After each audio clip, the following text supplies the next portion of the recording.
একবারে তো মন্ত্রী ওই কইতাছে সাদা হইল জোর করে নিলে সাদা, আর যদি সমঝোতার ভিতরে নে এটা বলে সাদা না। চাঁদা আমি ওটাকে বলতে চাই যে কেউ দিতে চায় না বা তাকে বাধ্য করা হচ্ছে, সেটা হলো চাঁদা। তো তারা এটা সমঝোতার ভিত্তিতে এরকম ভাবে করে। সেখানে আবার প্রাধান্য পায় যখন যার প্রভাব থাকে ওই মালিকদের মধ্যে, অথবা দলের প্রভাবও থাকে, যে দল ক্ষমতায় থাকে সেই দলের শ্রমিক সংগঠনদেরও একটা আধিপত্য থাকে, এটা আছে। কিন্তু এইটা চাঁদা আকারে আমাদের কাছে দেখার সুযোগ হচ্ছে না, কারণ তারা সমঝোতার ভিত্তিতে করছে। এটা বলে যায় যাচ্ছে ব্যাপারটা হলে এইরকম আর কি, যদি কেউ যদি যায় কোনো আকাম করে এটা দর্শন, আর যদি রাজি থাকে এটা না। সুদ খাওয়ার সময় সুদ দিলাম ঠিক আছে হারাম, তবে আমি রাজি হয়ে দিছি, নিজের দুজনে মিল্লা জিল্লা দিছি, বুঝছো নি?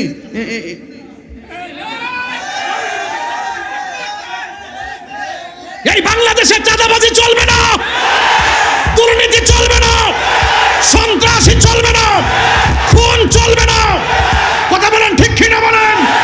এই বাংলাদেশ ওলি আল্লাহর দেশ, শাহপরানের দেশ, শাহপরানের দেশ, গোলাম সাবাবার দেশ, আব্দুল হামিদ সাবাবার দেশ। এই দেশে শুধু শান্তি আর ভালোবাসা চলবে, ঠিক কিনা বলেন?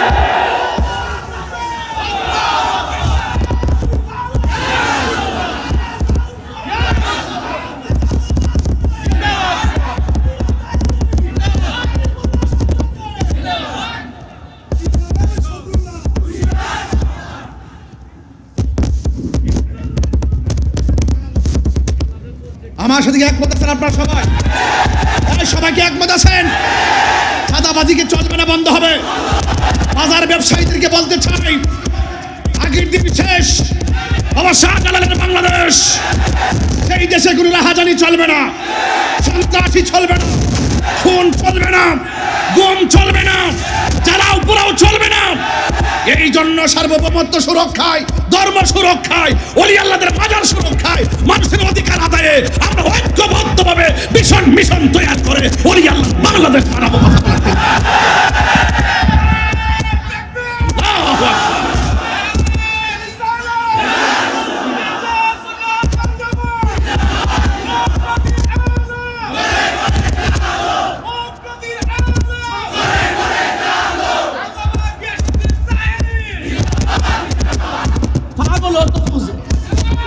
আরে ফাগলের সুখও তো মনে মনে, আরে ফাগলের সুখও তো মনে মনে।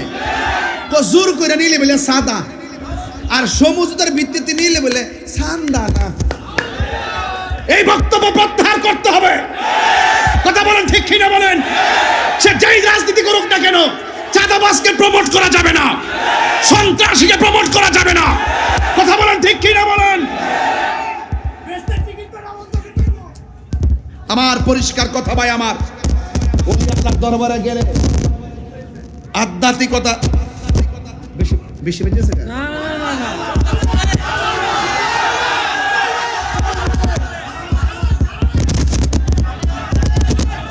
আরে একটা সারা রাত তুলে চেরি করবো ওরে মিয়া, তোমার আওয়াজ কম।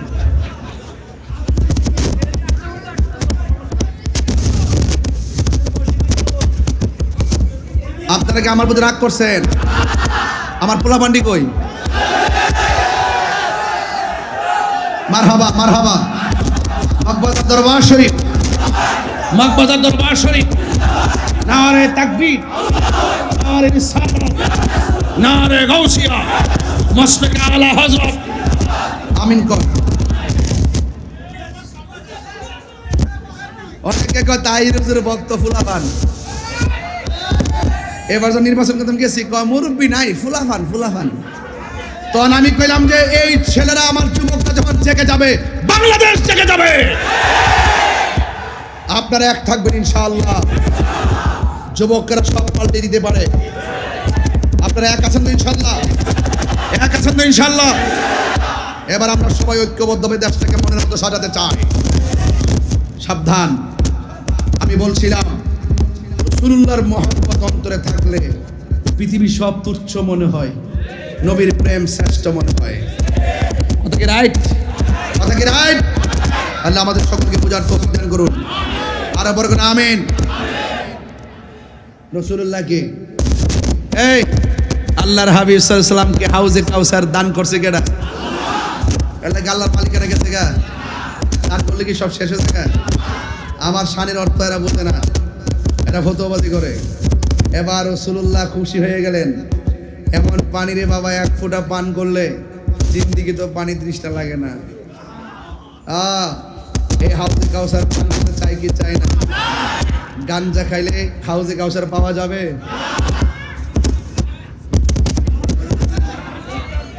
ইয়াবা খাইলে, ফেন্সি খাইলে, গাঞ্জা খাইলে কি হাউজে কাউসার পাওয়া যাবে? সুদ খাইলে, গোশ খাইলে, সান্দাবাজি করলে, দুর্নীতি করলে, সাবধান। আমরা হাউজে কাউসার চাই কি চাই না? হাত তুলে কোন, হাত তুলে কোন, চাই কি চাই না? এরপর আল্লাহ কয় হাত নামান। আল্লাহ কয় ফাসাল্লি লিরাব্বিকা ওয়ানহার। হে বন্ধু, আপনি নামাজ পড়ুন, আপনি কুরবানি করুন। 5 ওয়াক্ত নামাজের দরকার আছে না নাই?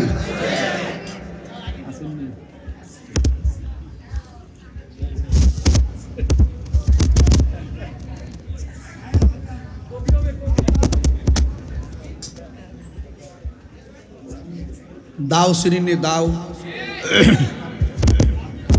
দাও যদি চোখের নিচে 1 সপ্তাহ ফালে রেখে ভূত হয়ে যাবে তা। আমি তো 4 মাস পর্যন্ত গিয়েছি আর এক কাম করতাম, আবার নতুন করে ওয়াজ আইছি না, এটা ভূত ঠিকঠাক করতেছি কথা। আর মগবত দরবার আইলে আমি ওয়াজ করতে পারি না, কি রে জানে, মানে গরম হয়ে যায়। মানে একবারে মানে আপনি চিন্তা করছেন ঠিক, সান্দাবাজি যদি মিথ্যা যদি করে সমস্ত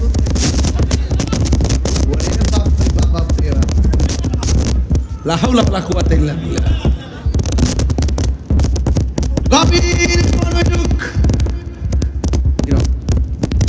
আল্লাহ ডাক দিগো, আমি আপনাকে হাউজে কাউসার দান করে দিয়েছি। সুবহানাল্লাহ। এরপরে আল্লাহ কয় ফাসাল্লি লিরাব্বিকা ওয়ানহার। ও বন্ধু, আপনি নামাজ পড়ুন এবং কুরবানি করুন। যেহেতু কুরবানির কথা আছে, কোন কোন মুফাসসির বলতেছেন নামাজ মানে কুরবানির ঈদের নামাজ। আবার কেউ কেউ বলতেছেন আল্লাহ যে বলছে নবী নামাজ পড়েন, এটা তাহাজ্জুদের নামাজ। আবার কোন কোন তাফসিরে আছে এই নামাজ মানে হলো 5 ওয়াক্ত নামাজ। আল্লাহ কয় ওয়ানহার, এবং কুরবানি করুন। বন্ধু, নামাজ 5 ওয়াক্ত লাগবে, নামাজ ছাড়া ওলি আল্লাহ হওয়া যায় না। নামাজ যেমন ফরজ, রমজান মাসে রোজাও ফরজ। আমার পর্দার আড়ালের মা বোনেরা গো, এখনো সময় আছে গো। সেহরির টাইমে যখন আপনি সেহরি রান্না করবেন, ওই সময়ের মধ্যে ওইটা তাহাজ্জুদের নামাজ পড়বেন। এটা বড় একটা উত্তম সময়। রমজান মাসে তাহাজ্জুদের নামাজ পড়ার বড় উত্তম সময়।